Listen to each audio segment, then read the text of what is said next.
આંખોના કોઈપણ પ્રકારના રોગમાં ત્રિફળાનો ઉપયોગ કઈ રીતે કરી શકાય? મિત્રો, ત્રિફળાને આંખો માટે ખૂબ જ ઉપયોગી ગણેલી છે.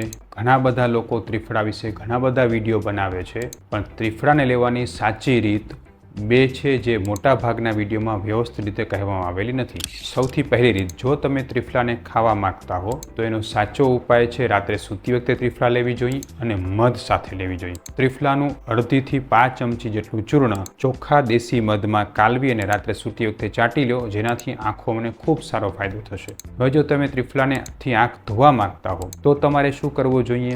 રાત્રે સૂતી વખતે ત્રિફળાનો દરદરો પાવડર 1 લીટર પાણીમાં પલાળી રાખો. સવારે એને 2-3 વખત સરસ રીતે ગાળી લો, જેથી એને ઝીણી કણીઓ એમાંથી દૂર થઈ જાય. પછી એ પાણીને મોઢામાં સંપૂર્ણપણે ભરી લો અને મોટો કોગળો ફૂલાવી અને પછી જે બાકીનું પાણી વધે એને આંખોમાં સરસ રીતે જે છે છાંટો. આવી રીતે તમે ત્રિફળાના પાણીનો ઉપયોગ કરી આંખોને એકદમ છાંટી નિર્મળ કરીને પછી મોઢામાં જે કોગળો ભરે છે એને સરસ રીતે થૂકી દો. તમે તરત અનુભવશો કે આંખોમાં એક પ્રકારનું વાઇબ્રેશન આવશે, ઉર્જા આવશે અને ખૂબ સરસ આંખો જે છે ચોખ્ખી થઈ જશે. તો ત્રિફળાનો આ બે રીતે ઉપયોગ કરવો જોઈએ, જે લગભગ તમે નહીં જાણતા હો. શું તમે આ વાત જાણતા હતા? મને કોમેન્ટમાં જરૂર જણાવજો. તમારા સ્વાસ્થ્યની જવાબદારી મારા ઉપર. સ્વસ્થ રહો, મસ્ત રહો.